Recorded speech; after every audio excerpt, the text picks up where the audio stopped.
And in the feature bout of the night, we got the ultimate test of veteran experience versus youthfulness and athleticism. We have the 18 fight UFC OG and Rob Font taking on a young undefeated Gene Matsumoto. And Rob Font, he's fought almost all of the best bantamweights in recent MMA history. He's been in main events, he's earned huge wins. And his last fight, he got his career saving win against Kyler Phillips. And unless you're the cream of the crop, it's hard to get by Rob Font. And Matsumoto, he's fought Brad Katona, Dan Argueta so far, who are respectable, but they're no Rob Font. He has a lot of experience, 16-0, but this is the best guy he's fought, the biggest moment of his career. And it's a curveball for both guys because Rob Font, he was getting ready to fight Dominic Cruz in his retirement fight, which I'm sure was setting up to be an amazing moment for him, finding another legend and, maybe getting a guy like Dominic Cruz on his resume. But now he's taking on Matsumoto, a young guy that he has to kind of beat to prove that he's still one of the top guys in the promotion and just for his pride. And Matsumoto has everything to gain and nothing to lose here, taking this big step up at 25 years old to try to beat a legend.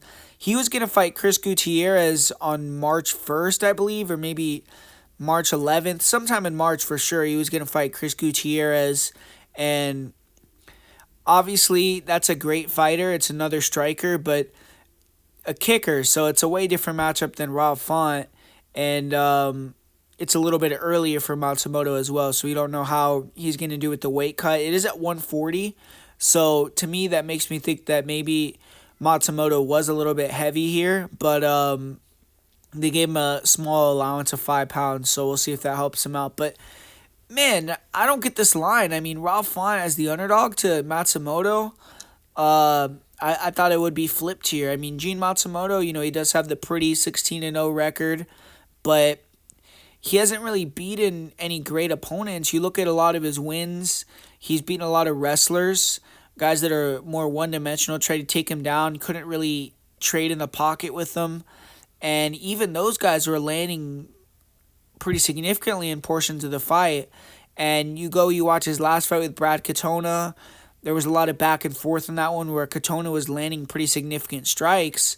And I just feel like Matsumoto, he's not going to get takedowns and hold Rob Font down. I've never seen a guy get more shit for one performance than Rob Font, man. I mean, that guy has one horrible fight versus Corey Sandhagen where he goes and gets wrestled for the entire time, and it's like people act like every other fight in his career didn't happen. Like, we saw Deiveson Figueiredo take this guy down, and Font was able to get up multiple times. His last fight, he got taken down, he was able to get back up, and he's not an easy guy to just hold down and out-wrestle like that. He had a bad night versus Corey, and, it is what it is. But I don't see Matsumoto, who we never really see wrestle and grapple for large portions of his fights. I mean, we'll see him get takedowns here and there, but taking down and out-wrestling and just putting on a grappling clinic on Font, I don't think that's going to happen. I think he's going to go out here and use his regular Muay Thai style, in the pocket brawler style.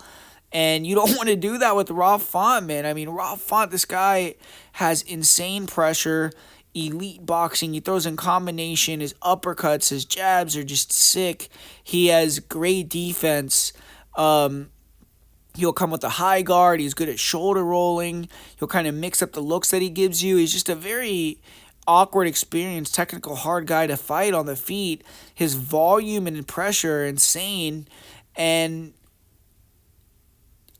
he just won his last fight versus Kyler Phillips. I mean, how much better is Matsumoto than a guy like Kyler Phillips, who's proven that he's pretty close, if not a top 15 bantamweight in the world? And Rob Font dominated him. The only guys that really have beaten Rob Font on the feet, it's not like they're beating him and outclassing him. He's winning the majority of the exchanges, the majority of the minutes on the feet in a lot of these fights. And then he just gets rocked and hurt, and it seems like his punch resistance at times isn't the greatest. Even though he's never been knocked out, he always recovers super well because his cardio is just off the charts. He can get rocked and hurt and lose rounds off looking damaged. And Matsumoto is really slick with the counters.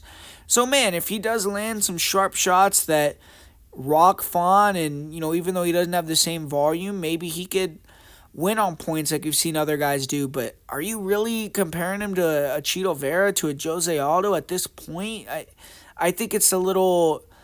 I'm not saying he can't win. I'm not saying he won't win. I honestly think Matsumoto's a great talent, but just look at the line, man. I mean, does that make sense to you guys? To me, I don't get that. So, Rafa to me is going to be the pick. I kind of see this as another Adrian Yanez type of fight for Rafa. Not necessarily he's going to knock him out like that, but where he's fraud checking a younger guy that's coming up that everyone's kind of looking at as a future superstar, and Rafa just kind of tells him not so fast. So I think Rafon's going to get this one done and pull this upset off over Gene Matsumoto here.